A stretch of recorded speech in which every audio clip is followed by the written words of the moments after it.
Hey there, you're listening to The Quint.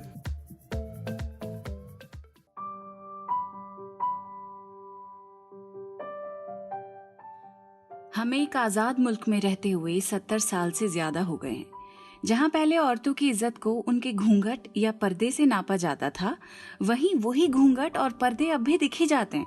बस फर्क इतना है कि या तो उनकी लंबान कम हो गई है या उन पर्दों के पीछे अब पढ़ी लिखी और इंडिपेंडेंट औरतें मिल जाएंगी। अफसोस आज भी हमारे माशरे में एक इंडिपेंडेंट औरत को जो आज़ाद ख्याल, बेबाक, समझदार और बेखौफ होती है, उसे बुरी लड़की जैसे नाम दिए जाते हैं।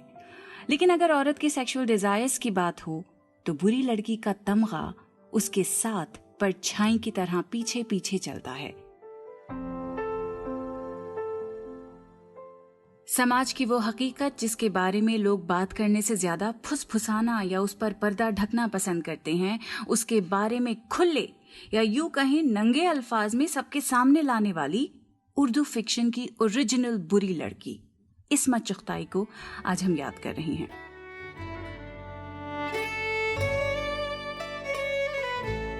द क्विंट और क्विंट हिंदी पर आप सुन रहे हैं उर्दू नामा। मैं हूं फबीहा सैयद। इस्मत चुगताई की पैदाइश 21 अगस्त को 1915 में उत्तर प्रदेश के बदायूं में हुई थी, लेकिन उनके वालिद एक सिविल सर्वेंट थे तो उनका तबादला राजस्थान में हो गया और फिर वहीं इस्मत के फॉर्मेटिव साल गुजरे।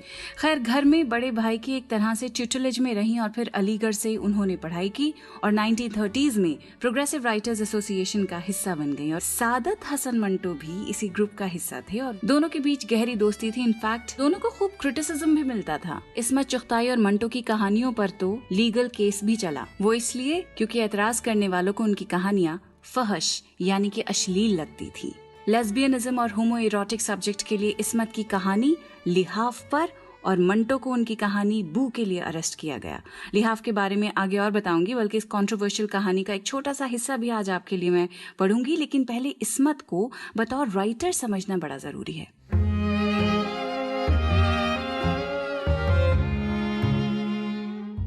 इस्मत चुगताई को इस मयार का अफसाना निगार माना जाता है जिन्होंने औरतों की सेक्सुअलिटी के बारे में बिना कोई सैनिटाइज्ड वर्जन इस्तेमाल करे उनकी हकीकत बयान की है। ये सेक्सुअलिटी कभी सेक्सुअल प्लेजर के तौर पर, कभी सेक्सुअल एक्सप्लॉयटेशन के तौर पर उनकी कहानियों में मिल जाती है। पूरा पॉडकास्ट सुनने के लिए डिस्क्रिप्शन में दिए गए लिंक पर क्लिक करें। आप उर्दू नामा को फॉलो कर सकते हैं Google podcasts, Apple podcasts, Spotify और जियो सावन पर भी।